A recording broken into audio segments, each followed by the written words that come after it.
नमस्कार। आज हम दुनिया के कुछ ऐसे कमाल के भौगोलिक फैक्ट्स को समझेंगे जो असल में हमारी दुनिया को बनाते हैं। हम उन रेखाओं और ज़मीनी बनावटों को जानेंगे जो हमारे नक्शों और हमारी ज़िंदगी को तय करती हैं। तो चलिए एक सवाल से शुरू करते हैं। ये जो नक्शों पर लकीरें खिंची होती हैं, क्या ये बस लकीरें ही हैं या इनके पीछे कोई बहुत गहरी कहानी छिपी है?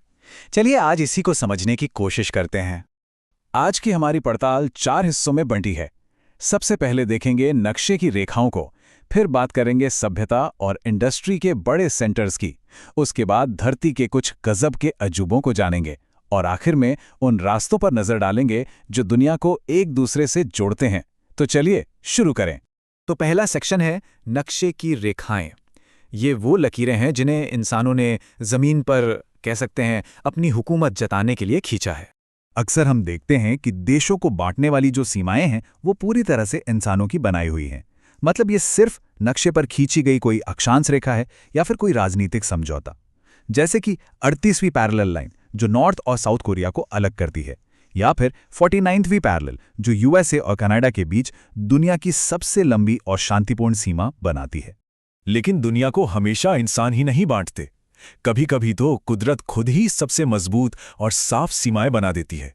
पूरी दुनिया में बड़ी-बड़ी नदियां देशों के बीच एक नेचुरल बॉर्डर का काम करती हैं।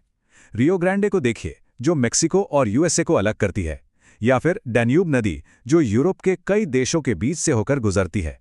ये तो बहती हुई सीमाएं हैं जिन्हें खुद प्रकृति ने बनाया है। लेकिन नदियां सिर्फ बांटती नहीं हैं, वो तो जीवन भी देती हैं। और बस यहीं से शुरू होता है हमारा अगला सेक्शन, सभ्यता और उद्योग के केंद्र। अगर इतिहास उठाकर देखें तो जितनी भी महान सभ्यताएं हुईं वो हमेशा नदियों के किनारे ही तो पनपी हैं। सोचिए, क्या नील नदी के बिना काहिरा की कल्पना हो सकती है, या टेम्स के बिना लंदन की? असल में नदियां व्यापार और आने जाने का रास्ता आसान करती हैं और जिंदगी के लिए पानी तो देती ही हैं। बस इसी से शहर आबाद होते हैं। और देखिए, जहां लोग बसते हैं वहां इंडस्ट्री भी अपने आप पहुंच जाती है। और अक्सर ये इंडस्ट्री जमीन के अंदर छिपे खजानों को बाहर निकालने पर टिकी होती है। कुछ शहर तो ऐसे हैं जिनकी पूरी पहचान ही जमीन के नीचे दबे खजाने से है, जैसे दक्षिण अफ्रीका का किम्बरले शहर जो हीरों के लिए मशहूर है, या फिर यूक्रेन का डोनबास कोयले के लिए। ये वो शहर हैं जो सचमुच जमीन से निकले संसाधनों पर ही खड़े हुए हैं। अच्छा, इंसानी बस्तियों और इंडस्ट्री से थोड़ा आगे बढ़ते हैं। हमारा ये ग्रह खुद भी कुछ ऐसे कमाल के अजूबों और हैरान करने वाली जगहों से भरा है ना कि बस। चलिए अब उन पर एक नजर डालते हैं। रेगिस्तान, ये कितने विशाल, सूखे लेकिन हैरान करने वाले खूबसूरत इलाके होते हैं, है ना? अफ्रीका के सहारा से लेकर एशिया के गोबी तक ये धरती के वो हिस्से हैं जहां मौसम अपने सबसे चरम रूप में होता है। और जब हम धरती की एक्सट्रीम जगहों की बात कर ही रहे हैं तो कुछ जगह तो सच में चौंका देती हैं। जैसे दुनिया की सबसे सूखी जगह कौन सी है?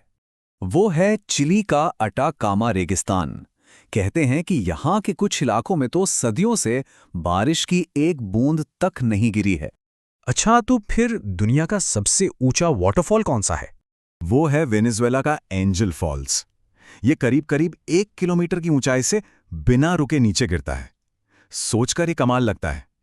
और अगर ऊंचाई से एकदम गहराई में जाएं, तो समंदर में सबसे गहरा पॉइंट कौन सा है? वो है मारियाना ट्रेंच में चैलेंजर डीप। ये लगभग 11 किलोमीटर गहरा है। मतलब इतना गहरा कि अगर माउंट एवरेस्ट को इसमें उल्टा करके डुबो दिया जाए तब भी उसकी चोटी पानी की सतह से 1 किलोमीटर नीचे रहेगी। ये हैं हमारे ग्रह के असली अजूबे। और अब चलिए अपने आखिरी सेक्शन की तरफ बढ़ते हैं। इसमें हम उन रास्तों को देखेंगे, चाहे वो कुदरती हों या इंसानों के बनाए हुए, जो हमारी दुनिया को आपस में कनेक्ट करते हैं। जल डमरू मध्य, या जिन्हें हम स्ट्रेट्स कहते हैं, ये पानी के वो पतले रास्ते होते हैं जो 2 बड़े समंदरों को जोड़ते हैं।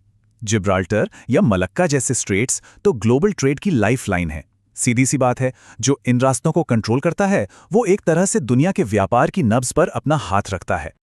लेकिन जब कुदरत कोई रास्ता नहीं देती तो इंसान अपना रास्ता खुद बना लेता है।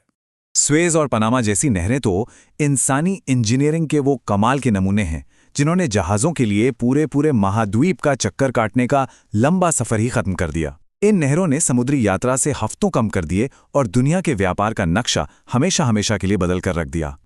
तो अब हम घूम फिर कर अपने उसी शुरुआती सवाल पर वापस आते हैं। एक नक्शा सिर्फ लकीरों का जाल नहीं होता, ये तो राजनीति, प्रकृति, उद्योग और इंसानी सोच की एक पूरी की पूरी कहानी है जो हमारे ग्रह की सतह पर लिखी हुई है। तो अगली बार जब कोई नक्शा देखे तो उसमें सिर्फ लकीरें नहीं, बल्कि हमारी इस दुनिया की कहानी को पढ़ने की कोशिश जरूर करे।